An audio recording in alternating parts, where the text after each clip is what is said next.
this channel where we spread love and positive vibes. Thank you guys, the new subscribers and the returning ones. I value you. I appreciate you. I don't take you for granted, guys. I really do appreciate. Now today we have great win, another win for Jamaica. But before we go to that win, I want to start by talking about Jamaican music and how it has shaped the political life of the whole world. Jamaican music is actually known all over the world. We have talked about this, that the reggae music is sung in every country in the world. But we have never talked about the impact it has brought politically all over the world. Now, I came across a video about how Jamaican music has caused a lot of political impacts in the whole world. And for sure, I remembered that during South African apartheid, Jamaican singers like Bob Marley, Peter Tosh, they sang about apartheid and they sang about liberation and they contributed to the independence of South Africa. Jamaican music is music that has got a meaning, music that is educative, music that has got power to transform political situations of a region. Jamaican music has actually done a lot, and you're going to hear it in this video. But before then, we have had great musicians in Jamaica. There is Peter Tosh, there is Bob Marley, there is Chronicles, there is Sincere. There are great musicians in Jamaica. Some are still living, others have actually passed on.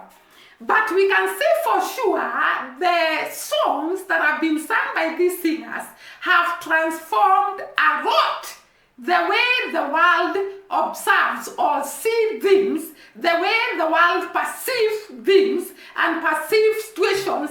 And they have also sung a lot about equality. They have sung a lot about racism. They have sung a lot about discrimination, suffering, and therefore they have caused a lot of transformation in terms of political, social, emotional, economical changes all over the world. Let me start by talking about Peter Tosh.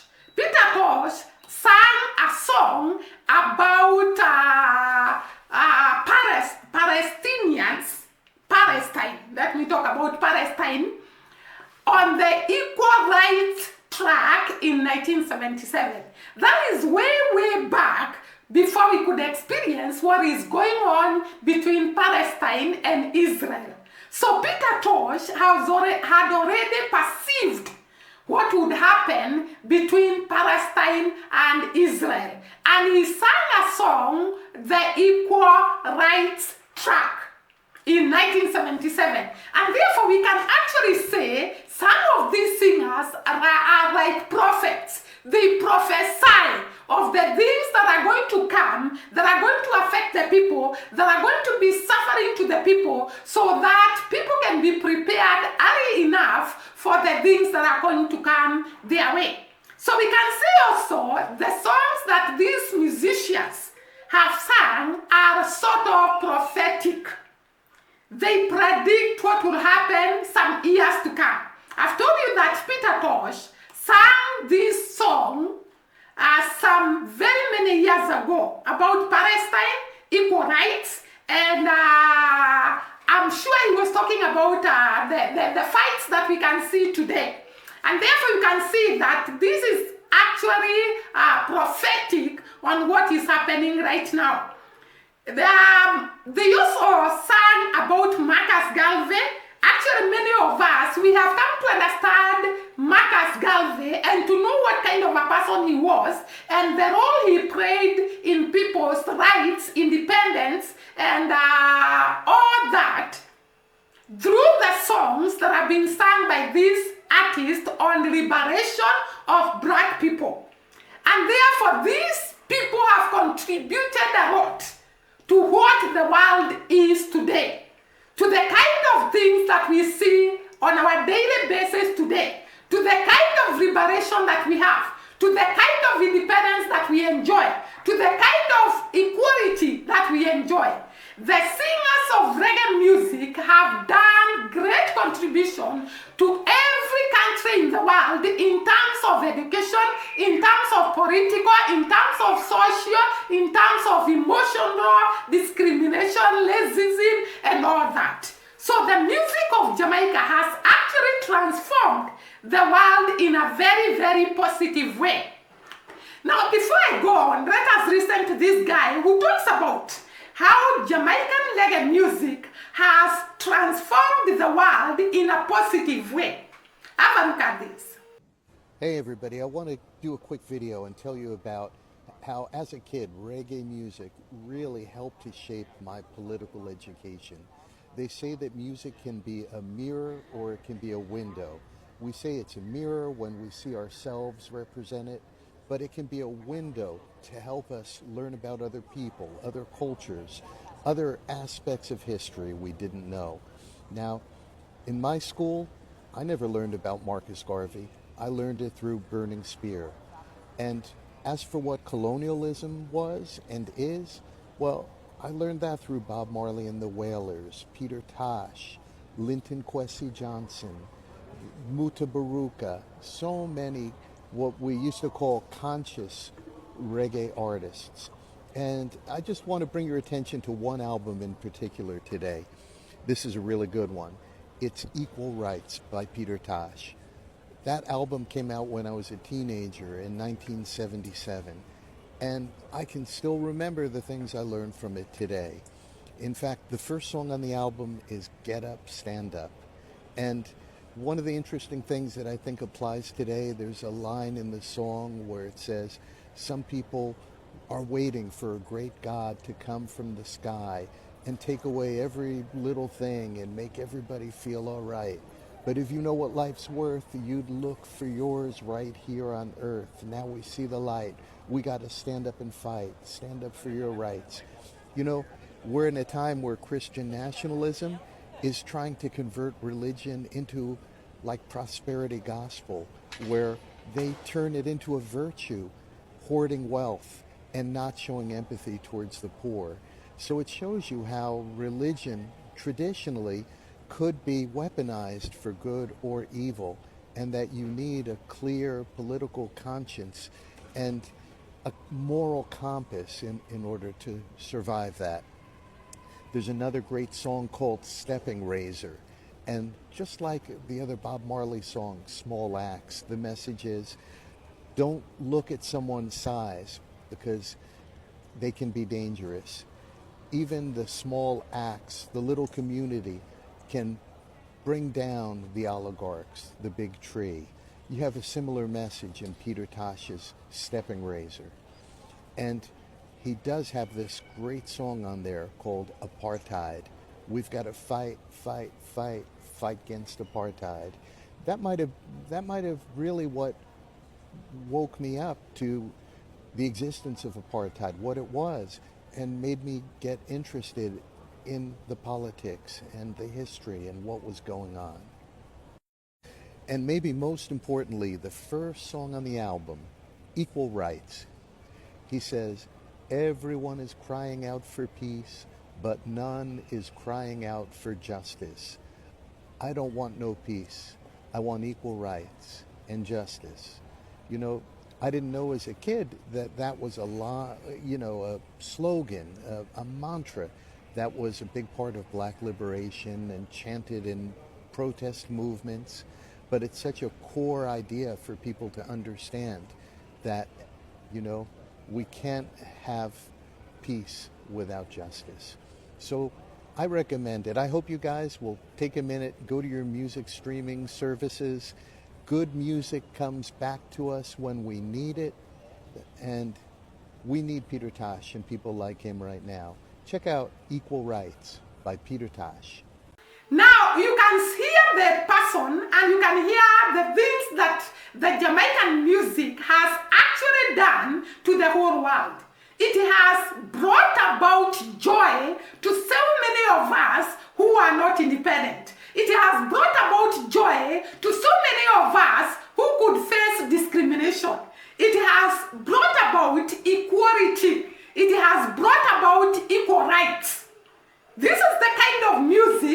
should be actually composed in the world so that it can liberate people from maybe slavery mentality, from unequalness, from all what is happening in the world.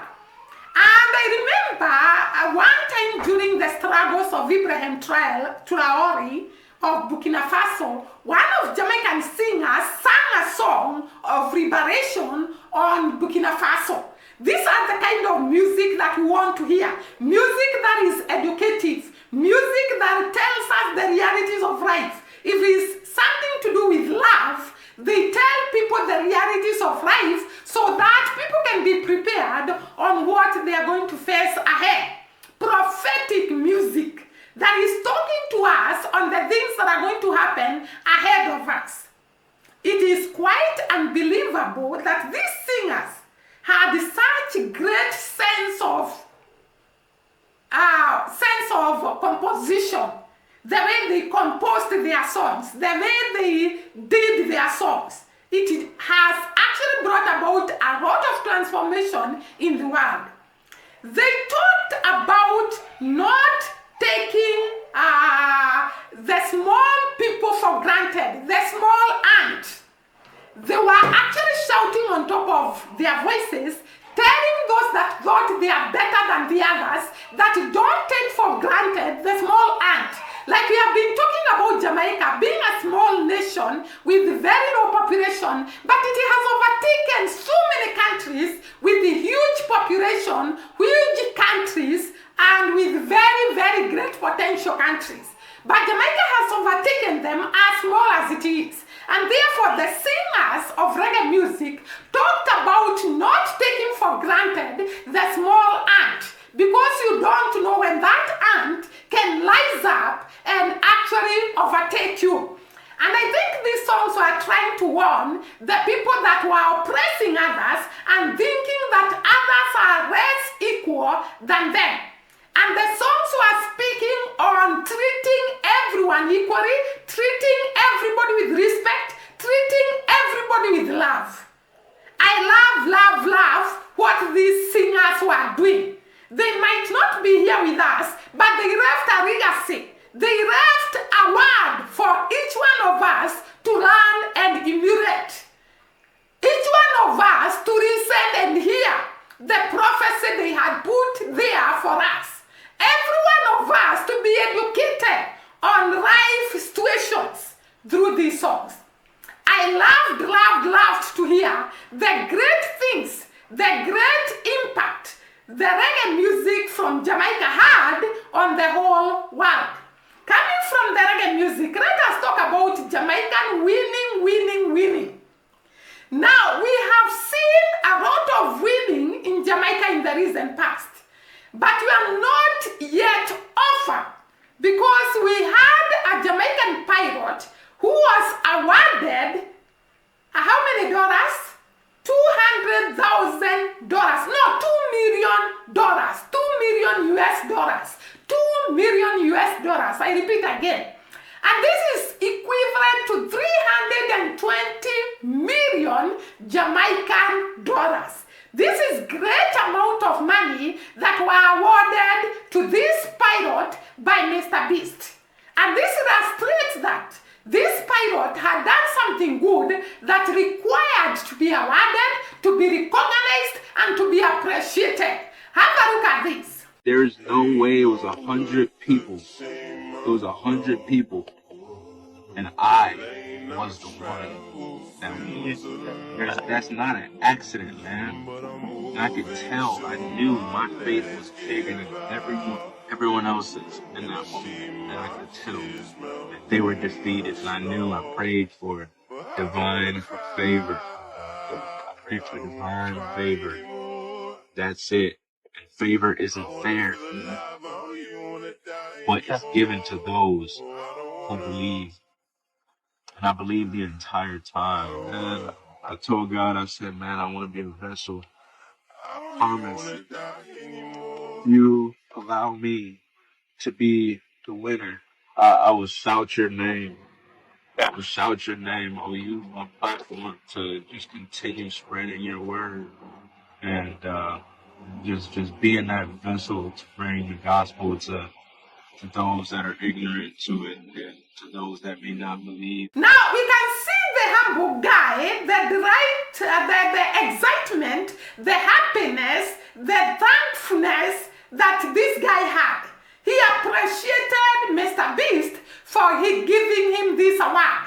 And it means that this guy deserved this award for the work well done. Actually, when I was going to the comment section, the Jamaican people could recognize him, and they were telling him, you are just a great guy. When you were in school, we could assist you. So it is a person who has come from a poor background, and to be given $2 million US, it was a big, big prize for him. We congratulate him on performing so well that he deserved a $2 million award. We really do appreciate, and we thank the people that are making Jamaica proud each and every day by winning. Because for the last few weeks, we have had a lot of winning from Jamaica. Though the experience of Hurricane Marisa left some of them devastated, and actually some of them have not been settled. They are still struggling. We can see that Jamaicans' resilience has not stopped. They are still moving forward. They are still winning in a very big way. And for that, we really congratulate Jamaica as a nation for actually molding these people to be that aggressive and to have wins wherever they go. Now, that is all what I have for today. Actually, subscribe. Subscribe to this channel, comment down below, like our videos, and share with your friends. We will appreciate that a lot. Thanks, and God bless.